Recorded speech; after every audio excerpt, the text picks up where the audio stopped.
കർക്കിടകം പിറക്കുന്നതു മുതൽ വടക്കൻ കേരളത്തിന്റെ ഗ്രാമവഴികൾക്ക് ഒരു പ്രത്യേക ഭംഗിയാണ്. പച്ചപ്പിന്റെ പുതപ്പണിഞ്ഞ നാട്ടുവഴികളിലൂടെ ഒറ്റച്ചെണ്ടയുടെ താളത്തിനൊപ്പം കൈമണിയുടെ കിലുക്കവുമായി എത്തുന്ന കുഞ്ഞു തെയ്യങ്ങൾ. വിശ്വാസവും പാരമ്പര്യവും കലയും ഒത്തുചേരുന്ന അപൂർവ കാഴ്ച. തലമുറകളായി കൈമാറി വരുന്ന വടക്കൻ കേരളത്തിലെ സ്വന്തം ആടിവേടന്റെ വഴിയെ ഞങ്ങളുടെ ക്യാമറമാൻ LR അജിത്തും അരുൺ കൊടുങ്ങൂരും നടത്തിയ യാത്രയിലേക്ക്.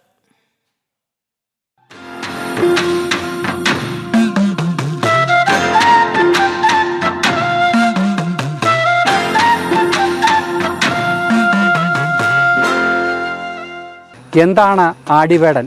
എന്താണ് കർക്കിടക തെയ്യം?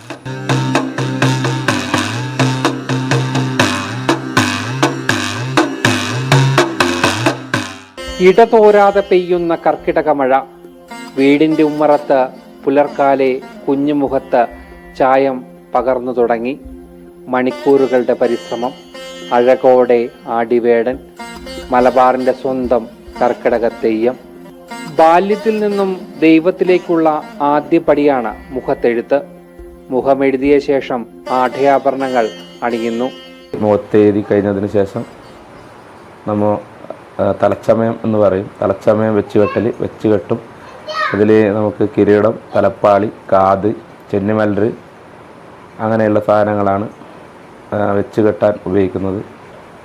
പിന്നെ അതുപോലെ തന്നെ കഴുത്ത് കെട്ടി, പിന്നെ കൈപ്പൂവ്, ചൂടകം, അങ്ങനെയാണ് ഇതിനെ അണിയിച്ചൊരുക്കുന്നത്. അങ്ങനെ അണിയിച്ചൊരുക്കിയതിന് ശേഷം ആദ്യം ഒരു തറവാട്ടിലേക്കോ ഒരു ദൈവത്തിൻ്റെ ഒരു സന്നിധാനത്തേക്കോ പോകും. അവിടെ കൊട്ടിയറിച്ചതിന് ശേഷമാണ് അവിടെയുള്ള ദേശത്തിനകത്ത് പോകുന്നത് സാധാരണയായിട്ട്. മുഖത്തെഴുത്ത് കഴിഞ്ഞു, ആഢ്യാഭരണങ്ങളും അണിഞ്ഞു.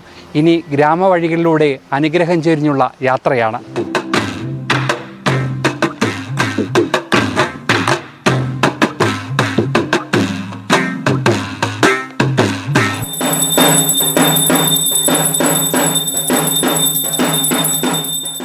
ഒറ്റച്ചെണ്ടയുടെ അകമ്പടിയിൽ കയ്യിൽ കൈമണി കിലുക്കി പച്ചപുതച്ച നാട്ടിടവഴികളിൽ നഗ്നപാതനായി കുട്ടിത്തെയ്യത്തിൻ്റെ ദൈവസഞ്ചാരം.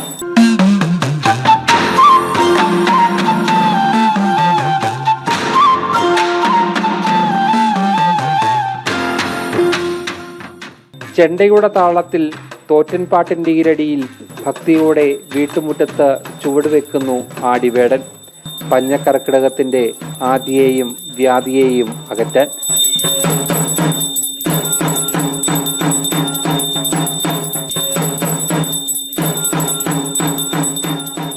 വീടുകളിൽ ജനങ്ങളുടെ ആദിയും വ്യാധിയൊക്കെ മാറ്റി ജനങ്ങൾക്ക് നല്ലത് വേണ്ടിയിട്ടാണ് ഈ തെയ്യം കൊണ്ടാടുന്നത്. പാർവതി സങ്കല്പത്തിലുള്ള പാർവതി രൂപമാണ് നമ്മൾ ചെയ്തു വരുന്നത്. ശിവസങ്കല്പത്തിൽ ചെയ്തു വരുന്ന മലയ സമുദായത്തിൽ അവർ ചെയ്തു വരുന്നുണ്ട്. അതുപോലെ ഗളിഞ്ചൻ നൽക്കത്തായ സമ്പ്രദായത്തിൽ ചെയ്തു വരുന്നുണ്ട്.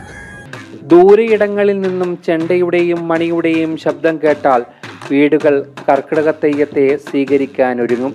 തിരി തെളിച്ച് ചുണ്ണാമ്പും മഞ്ഞളും ചേർത്ത കുരിശി വെള്ളം തെളിയിച്ച തിരിക്ക് ചുറ്റും ഒഴിക്കുന്നതോടെ ചടങ്ങുകൾ പൂർത്തിയായി.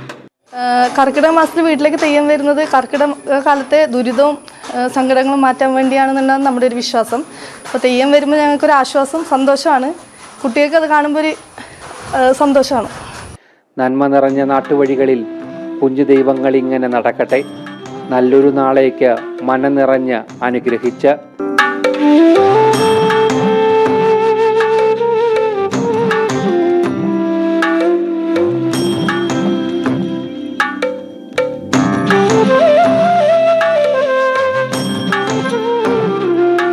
ക്യാമറമാൻ അജിത്ത് LRനൊപ്പം അരുൺ കൊടുങ്ങൂർ, ജനം, കാസർഗോഡ്.